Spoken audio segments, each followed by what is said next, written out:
परम सत्कार जो गुरु प्यारी सात संगत जी, राधा स्वामी जी। सात संगत जी, हम बात करने जा रहे हैं एक ऐसी स्थिति की जो बेहद गंभीर है, जो हमारे आसपास के इलाकों को और भी प्रभावित कर रही है। कल्पना कीजिए, एक शांत बहती नदी अचानक उफान पर आ जाए और उसके साथ ही सब कुछ तबाह होने लगे। आज हम चर्चा करेंगे ब्यास नदी के पानी के उफान पर, जो एक इमरजेंसी की तरह बन गया है और संगत के लिए एक बहुत ही जरूरी संदेश जो हर किसी को सुनना चाहिए। लेकिन पहले थोड़ा रुकें, क्योंकि यह कहानी इतनी साधारण भी नहीं है जितनी लग रही है। यह एक ऐसी चुनौती है जो हमें सबको एकजुट होने के लिए मजबूर कर रही है। दोस्तों, ब्यास नदी जो हमारी पवित्र भूमि का हिस्सा है, आजकल बेहद खतरनाक रूप धारण कर चुकी है। पानी का स्तर इतना बढ़ गया है कि खतरे की घंटी बज रही है। कल्पना कीजिए, नदी के किनारे बनी संरचनाएं जो पहले मजबूत लगती थी, अब हर पल टूटने के कगार पर है। लेकिन रुकिए, यह सब कैसे शुरू हुआ? आइए धीरे धीरे समझते हैं, क्योंकि जल्दबाजी में कुछ महत्वपूर्ण बातें छूट भी सकती है। पिछले कुछ दिनों से लगातार बारिश हो रही है। नदी को ऐसा रूप दे दिया है जैसे कोई प्राकृतिक आपदा आन खड़ी हो गई है। हिमाचल और जम्मू कश्मीर में बादल फटने की घटनाओं ने पानी को तेजी से नीचे की ओर धकेल दिया है, और जब अब यह ब्यास क्षेत्र में पहुंचकर उफान मार रहा है। लेकिन संगत के भाइयों और बहनों, यह सिर्फ नदी का मामला नहीं, यह हमारी सुरक्षा और एकता का सवाल है। क्या आप जानते हैं परसों रात को क्या हुआ था? एक ऐसी घटना घटी थी जिसने डेरा ब्यास और उसके आसपास के इलाकों में हलचल मचा दी थी। संगत जी, वो बताने से पहले एक बार कमेंट सेक्शन में जाइए और एक प्यार भरा राधा स्वामी जी जरूर लिखें। जब हम आपका वो लिखा राधा स्वामी वाला कमेंट देखते हैं तो चेहरे पर एक मुस्कान सी आ जाती है। और हमें सपोर्ट करने के लिए इस वीडियो को अभी तुरंत लाइक भी कर दीजिए। आइए अब आगे चलते हैं। लगभग 25 अगस्त की शाम को करीब 9 बजे से 10 बजे के बीच एक ऐसा संदेश आया जो रातों रात वायरल हो गया। यह संदेश इतना प्रभावशाली था कि सुबह होते ही फोन की घंटियां बजने लगी, एक के बाद एक कॉल्स आने लगे।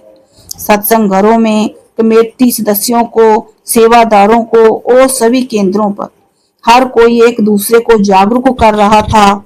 लेकिन यह संदेश क्या कह रहा था? रुकिए, हम बताते हैं।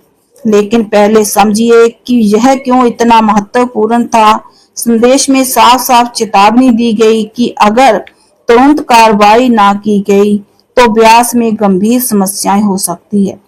नदी का पानी तेजी से बढ़ रहा है और बिना देरी के मदद की जरूरत है। सभी केंद्रों से, सेवादारों से और सचिवों से अपील की गई कि वे तुरंत डेरा पहुंचे। दोस्तों, यह संदेश सिर्फ ब्यास तक सीमित नहीं रहा, यह जल्द ही जालंधर, अमृतसर और दूसरे राज्यों के केंद्रों तक फैल गया। रात भर फोन बजते रहे। कुछ लोगों को सुबह 6 बजे कॉल आई तो कुछ को 7 बजे। हर कोई कह रहा था तुरंत लोग भेजो, रेत के बैग इकट्ठा करो। संगत ने अपनी जेब से पैसे निकालकर बैग खरीदे और भेजना शुरू कर दिया। लेकिन क्यों इतनी जल्दबाजी? क्योंकि अनुमान लगाया गया था कि करीब 1.5 लाख रेत के बैग फौरन जरूरत है। नदी किनारे बनी बांध जो पिछले साल बनाई गई थी, वह टूटने के खतरे में है। अगर समय रहते ध्यान ना दिया गया तो सब कुछ बर्बाद हो सकता है। आइए थोड़ा पीछे चलें। पिछले साल की बाढ़ में वह बांध मजबूती से खड़ा रहा था।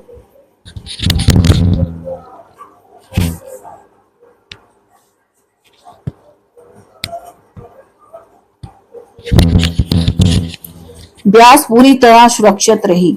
उसके बाद भी सेवा जारी रही और बांध को और मजबूत बनाया गया।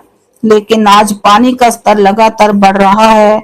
जमीन के ऊपर और नीचे पानी भर गया है। मिट्टी कभी भी खिसक सकती है क्योंकि सब डूबा हुआ है। इसके लिए डेरा तुरंत 1.5 लाख रेत के बैग और बड़ी संख्या में सेवादारों को बुलाया। जब यह सब बांध की मरम्मत और सुरक्षा के लिए है। लगातार 2 दिनों से हो रही यह बारिश ने स्थिति को और बिगाड़ दिया है। रविवार को बाबा जी के सत्संग के बाद बारिश तेज हो गई और रुकी नहीं।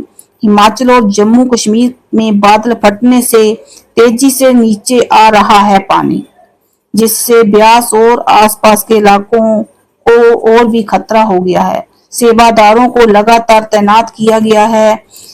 150 से 200 सेवादारों को फौरन बुलाया गया है ताकि बांध को फिर से मजबूत किया जा सके। रात भर फोन बजते रहे और हर कोई एक दूसरे को सूचित करता रहा। संगत ने अपनी पूरी कोशिश की और बैग भेजना शुरू किया। लेकिन दोस्तों, यह सब बाबा जी की कृपा और दया पर निर्भर है। हम पूर्ण विश्वास रखते हैं कि सब कुछ सुरक्षित रहेगा। स्थिति गंभीर है। चारों ओर विनाश के दृश्य दिख रहे हैं।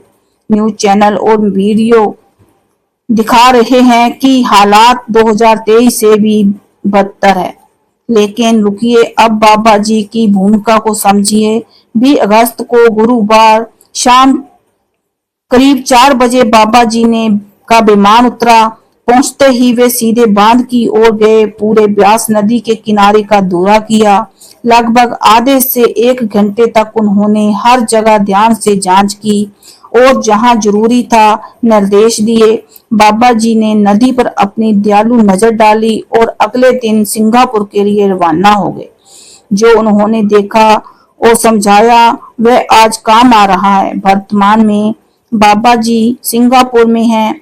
इस हफ्ते हैदराबाद में भंडारा है जिसे हजूर जी संभालेंगे। बाबा जी कुछ दिनों में लौटेंगे और ब्यास भंडारों से पहले जरूर मौजूद रहेंगे। उनकी वापसी की जानकारी समय पर वीडियो के माध्यम से दी जाएगी। ब्यास के आसपास रहने वाली संगत को अपने इलाकों पर नजर रखनी चाहिए और सावधानियां बरतनी चाहिए ताकि कोई समस्या। पहले तो हम बात करें कि ब्यास नदी का महत्व क्या है। यह नदी हमारी सांस्कृतिक और आध्यात्मिक विरासत का हिस्सा है। संगत के लिए यह सिर्फ पानी का स्रोत नहीं बल्कि एक प्रतीक है जो हमें एकजुट रखती है। लेकिन जब प्रकृति का यह रूप क्रोधित हो जाता है तो हमें सतर्क होना पड़ता है। हाल के दिनों में हिमाचल प्रदेश में भारी तबाही मची है। मंडी, कुल्लू, मनाली जैसे इलाकों में ब्यास नदी ने रास्ते बहा दिए हैं। चंडीगढ़ मनाली हाईवे के कई हिस्से गायब हो गए। मनाली लेह रोड ब्लॉक हो गया। होटल, रेस्तरां, दुकानें सब पानी में समा गई। एक ट्रक तो पानी में बह गया और लोग घंटों तक फंसे रहे। लेकिन पंजाब में भी ब्यास के किनारे मंड क्षेत्र में 20 से ज्यादा गांव डूब गए हैं। हजारों एकड़ फसलें बर्बाद हो चुकी है। संगत के संदर्भ में डेरा ब्यास ने तुरंत कदम उठाए। आदेश के अनुसार 150 से 200 सेवादार फौरन भेजे गए। बांध जो नदी किनारे बना था, जहां लोग फूल चढ़ाने आते हैं, वह पीछे सड़क के पीछे महीनों की सेवा से तैयार हुआ था। लेकिन अब पानी ऊपर नीचे भर गया है। मिट्टी खिसकने का खतरा भी है, इसलिए मरम्मत जरूरी है। बारिश ने सब बिगाड़ दिया है और बादल फटने से पानी तेज आया। अब सोचिए अगर हम सब एक हो जाएं तो क्या हो सकता है। संगत ने दिखा दिया, अपनी जेब से बैग खरीदे, सेवादार भेजे, लेकिन यह प्रयास जारी रखना होगा। बाबा जी की कृपा से सब ठीक होगा, लेकिन हमें भी जिम्मेदार बनना है। अफवाहों से बचें, सच्चाई जाने। बाबा जी अब स्वस्थ है, जल्द लौटेंगे। हैदराबाद भंडारे में हजूर जी हैं, लेकिन ब्यास भंडारों के लिए बाबा जी आएंगे। संगत जी, आज के लिए इतना ही। अगर आपको इस वीडियो से कुछ नया जानने को मिला हो तो इस वीडियो को लाइक जरूर कीजिए और ऐसे ही और भी